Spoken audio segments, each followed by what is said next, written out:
இன்று நமது பதிவில் நாம் தெரிந்து கொள்ளப் போவது, திராட்சை சாறு குடிப்பதால் பெண்களுக்கு ஏற்படும் பிரச்சனைகள் நீங்கும் தெரியுமா? தெரிந்து கொள்ள நமது சேனலை சப்ஸ்கிரைப் செய்து கொள்ளுங்கள். வீடியோவை தயவு செய்து முழுவதும் பாருங்கள். வாருங்கள் பதிவுக்குள் போகலாம். எல்லா வகையான திராட்சையிலும் பொதுவாக வைட்டமின் இ உயிர்ச்சத்து அதிக அளவில் காணப்படும். பெண்களுக்கு ஏற்படும் கோளாறுகளுக்கு திராட்சை சாறு ஒரு சிறந்த வரப்பிரசாதமாகும்.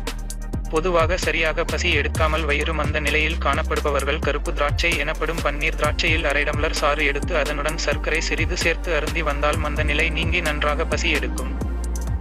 மாத விலக்கு தள்ளி போதல், குறைவாகவும் அதிகமாகவும் போதல் போன்ற குறைபாடுகளுக்கு கருப்பு திராட்சை சாறு அரை டம்ளரில் சிறிது சர்க்கரை சேர்த்து தினமும் வெறும் வயிற்றில் சாப்பிட்டு வந்தால் முறையான கால இடைவெளியில் மாதவிலக்கு வெளியாகும்.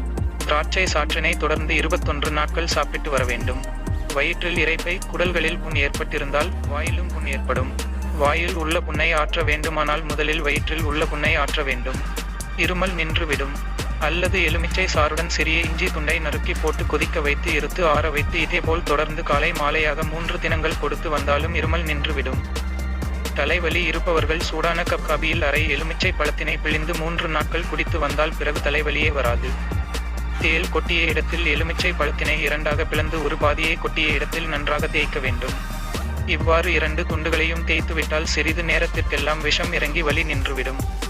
எலுமிச்சம் பழத்தினை அடிக்கடி உபயோகித்து வருபவர்களுக்கு உஷ்ண அதிகரிப்பால் உண்டாகும் வயிற்று வலி, பித்தகத்தால் ஜீரண உறுப்புகளில் ஏற்படும் குறைபாடுகள், உஷ்ணத்தால் ஏற்படும் சிறுநீர் தொந்தரவுகள், மலசிக்கல், உஷ்ண இருமல் ஆகிய தொந்தரவுகள் வராது.